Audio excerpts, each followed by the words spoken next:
Hindi raw ang Department of the Interior and Local Government ang nangunguna sa pagpapauwi kay dating Congressman Zaldico, kundi ang Department of Foreign Affairs. Sinabi yan ni DILG Secretary John Vic Remulla sa panayam ng Super Radio DZBB.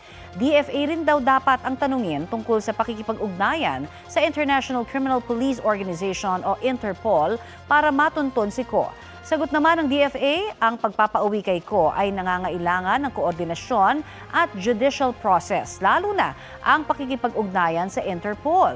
Whole of government approach din anila ang kailangan. Taliwas sa sinabi ni Remulla na DFA lang ang responsable sa pagpapauwi kay Ko. Nauna nang sinabi ng National Bureau of Investigation na hinihintay na lamang nila ang desisyon ng Interpol sa Red Notice application para kay Ko. Wanted si Ko para sa mga kasong graft and malversation kaugnay sa substandard flood control project sa Nauhan, Oriental, Mindoro. Dati nang itinanggi ni Ko ang mga akusasyon.